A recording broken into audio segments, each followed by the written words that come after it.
Hey guys, welcome back to my channel.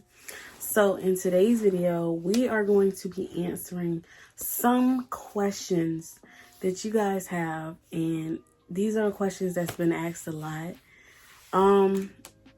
As you guys know, well, hey, if you're new, don't forget to hit that subscribe button, give me a like, turn on your notifications, all that good stuff. But my name is Denaya. I go by Unique. I am a phlebotomist, and I basically tell people like how my day is, what I learned, what to do, what not to do. And I also vlog my day at work. What is this piece of hair?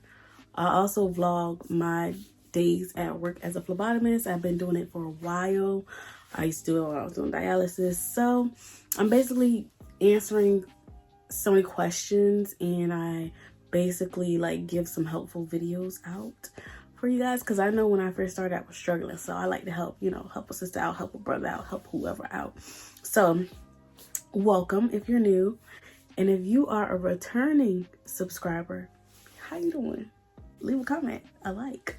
Anyways, so in today's video I am going to be answering some phlebotomy questions or phlebotomist questions you may have, or questions that I've seen in my comment section. You guys, there's 2,400 of you guys right now.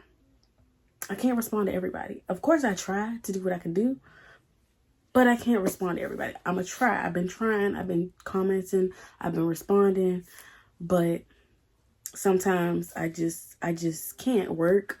Full-time worker, full-time student, and I technically call myself a full-time YouTuber. So yeah, with that being said, I'm enough with the chit chat. We better get straight into the video. So if you're interested in seeing what questions I've answered in this video, then stay tuned. F savage bitch, and your trapper take over. Name another bitch that's colder. I just bought a brand new Rover. I don't even drive no more, I got a chauffeur. Took off, man, they asking me to slow up. Getting wiser and my money getting older. Now that bitch, I ain't even gonna hold it. Now that bitch, and I thought that it told it. Okay, you guys, so I have my iPad here because I had to, write down some questions that I've seen a lot.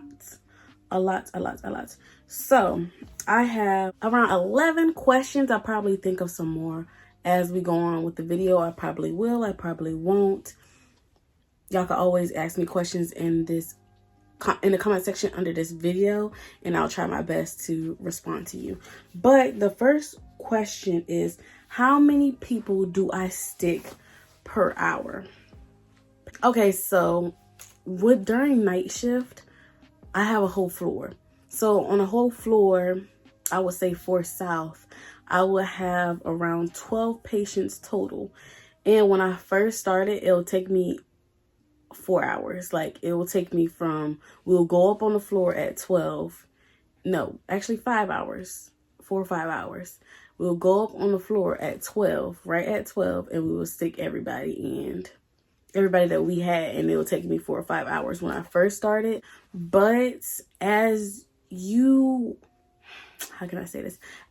work more and as you learn more, you'll become faster. So I was taking a long time, but I did not want to come back downstairs with hard sticks, which means I didn't want to stick somebody, be like, oh, I can't get it, and bring it right back down for somebody else to try to stick. I would try to get that patient, so I would take my time. When you're first starting off, take your time.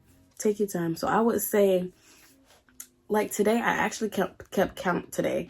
I stuck around 15 patients today, and that's just in one shift. Which I don't feel as bad, because you have to think of it. You can't just go into a room, stick. Yes, that's what you do. Yes, that's your job. You go stick and, get out, go about your business, go stick somebody else. Yes, that's what you do, but it comes with a whole bunch of delays.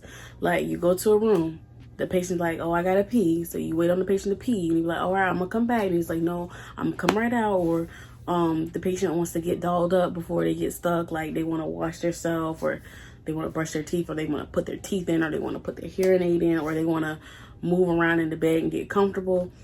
That stuff takes time. Or there's a nurse in the room, there's a doctor in the room, you waiting on them, especially if it's like a stat or important time test.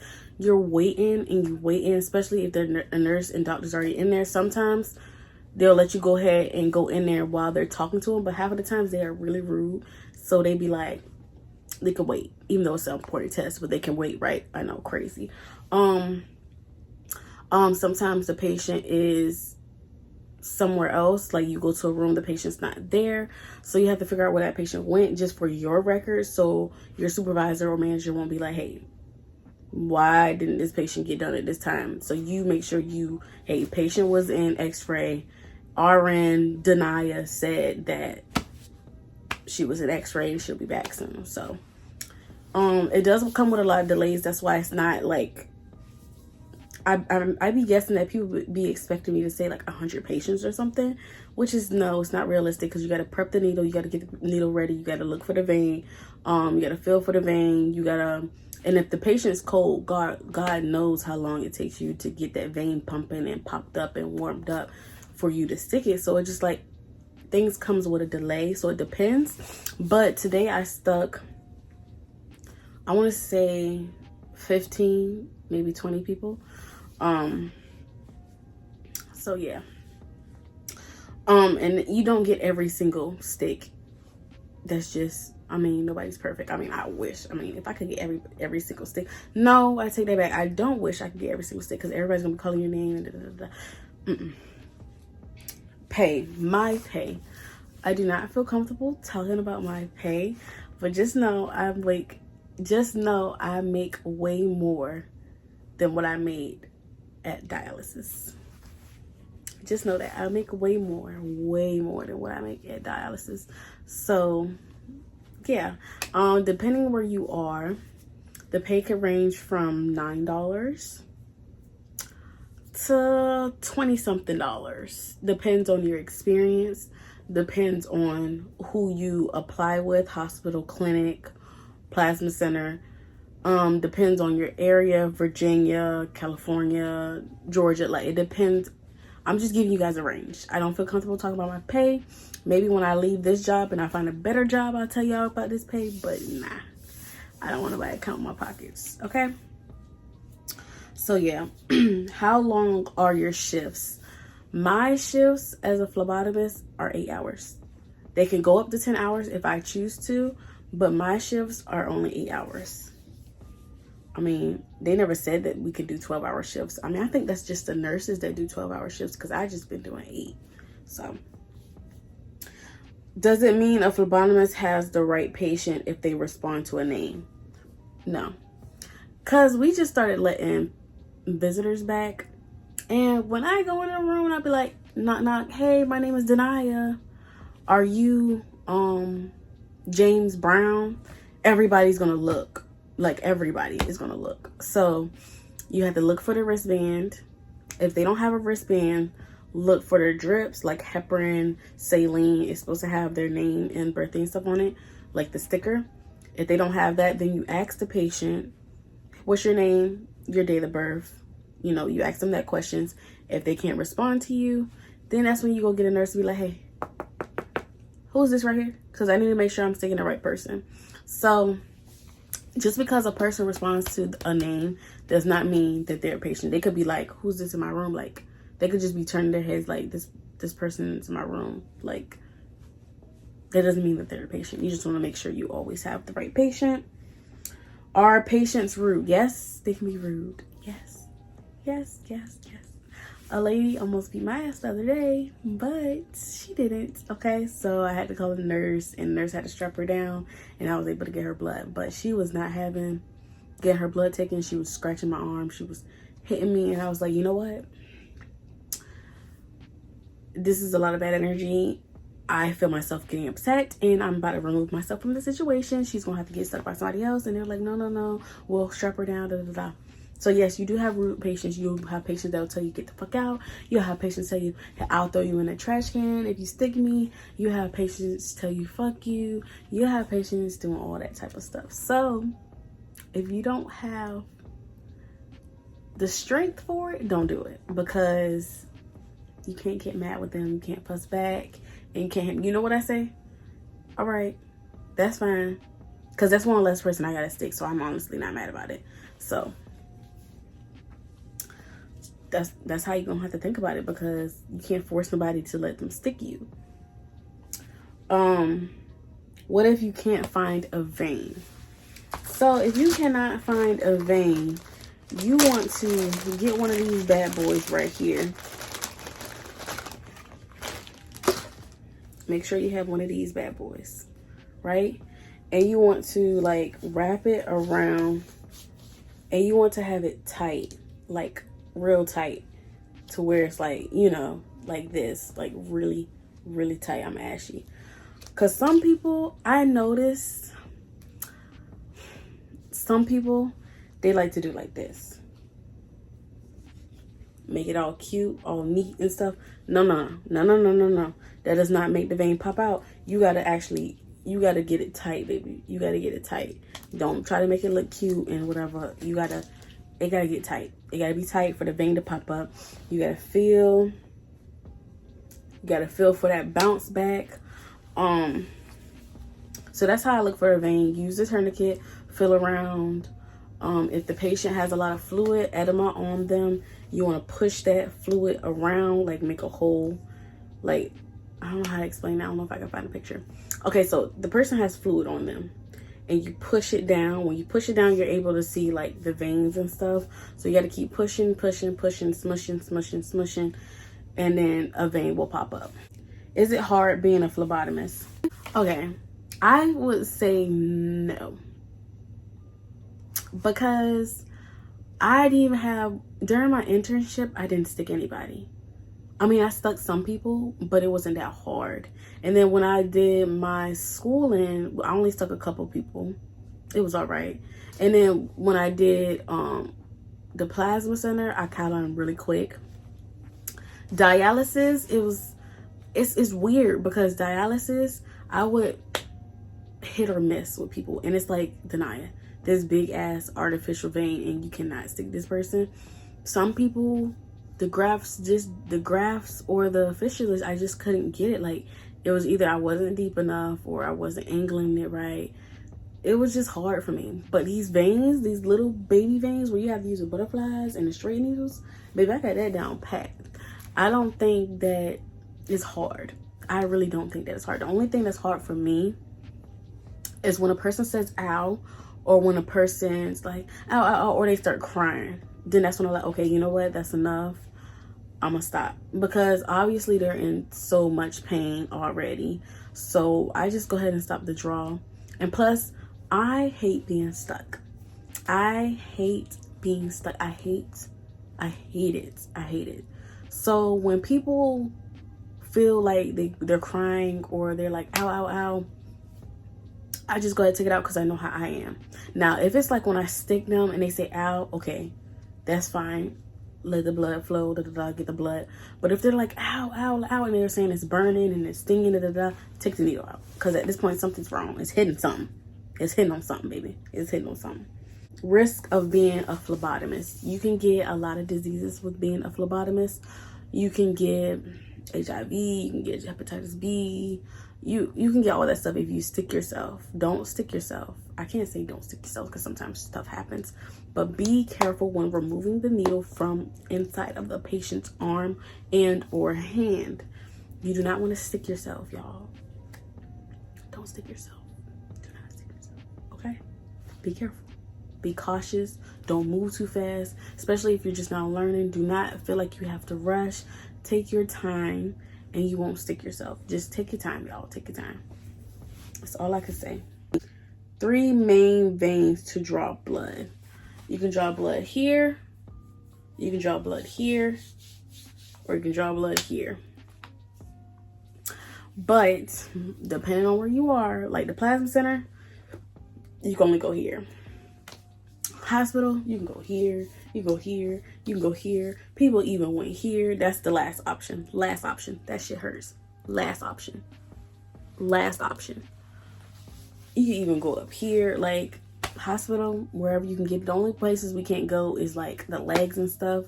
So, do I get paid weekly? No, I do not get paid weekly. I wish I did, but sis, I do not get paid weekly. I get paid every 2 weeks. And yes, it's worth it. It's a decent pay. I don't have to work as hard and as long as I did with dialysis to get a good pay. So I'm happy, not complaining. We're good over here. This is the last question for this video. What if a patient is cold? How do you warm up their hands? How do you warm up their hands? Okay, so I'm gonna let you guys know. You have to use these. We have these infant heel warmers. Now let me tell you something. In my hospital, we do not take children. We do not take babies. We don't have like a place for mothers to give birth and stuff like that. We don't have none of that stuff anymore. So we do still order these warmers just so we can use them for patients with really, really cold hands and we have to find a vein like ASAP. So these are for, I mean, I wouldn't say emergencies because we got a whole bunch of them, but we do use these warmers, okay? So I'm gonna show you guys how to use these warmers, but before I show you guys how to use these warmers, I'm gonna tell you guys what to use if your hospital does not have a warmer, or you don't want to use these warmers, or you rent out of these warmers, okay? So what you can do is you can get a hot rag in the patient's room. They should have some rags. Get a hot rag. You're supposed to have gloves on anyway, so don't worry about, oh, it's been on them, Wear your gloves. Get a rag, put some hot water on it, wait till it like cool down a little bit, put it on the patient's skin, you know, rub it. After like a minute or two, you should be able to find a vein wherever with that hot rag. Another way you can warm up the patient's arm, hand, veins is by getting a glove, putting some warm water or hot water in it. Not too hot, y'all. Don't burn these patients now. Don't come back under my videos like, did I burn these patients? Because I ain't gonna take the blame. I'm gonna delete the comment now, okay? So put some warm water or hot water in that glove, tie it up, and put it on the patient's hand. It'll work just like this. So now I'm about to show you guys how to use this, okay? So you guys see this little thing? Yeah, we have to break that. We have to break that to get it warm. Right now, it's cold, and this thing get hot. This thing gets so hot, y'all. Okay, so we're tearing this part off because we don't need that part. So now we have this metal piece, and I'm about to show y'all. I'm about to let y'all watch it do its magic. Like, no speed up, no nothing, okay? So we're going to get it in the juice. We got to get it in the juice. And we're going to break it. It's kind of tough because it's metal. So you want to break it. Ooh. I want to break it. Oh. Did I break it? Hell no, I ain't break it. Oh. There we go. Oh, shit. Ooh. It actually gets warm. Y'all see that? It gets so warm, like, whew. Ooh, this is warm. This is what it looks like, y'all. Yep, it's broken.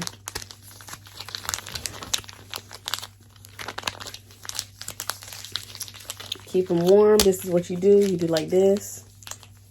And if it's, when you first do it, it's a little hot. So you want to get like a glove or something, or like a paper towel, and put it on the skin and then do like this. And then it should help the veins pop out, be bouncy, everything. Like, ooh, this feels so good. Ooh, y'all. This, look at that. Another question was, what do I wear when going into a COVID room? This was a lot of questions. Okay, so I wear a gown, I wear an N95, I wear a mask over top of my N95, I wear a face shield, and that's it.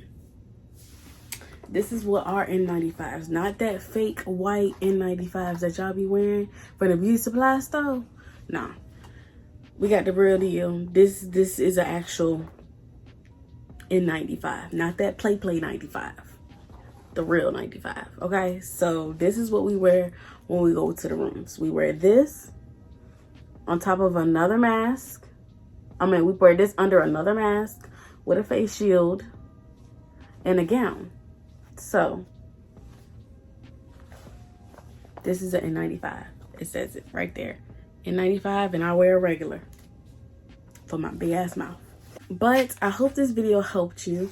I hope you guys, it answered some of the questions you guys had. I know there's probably plenty more questions you guys have.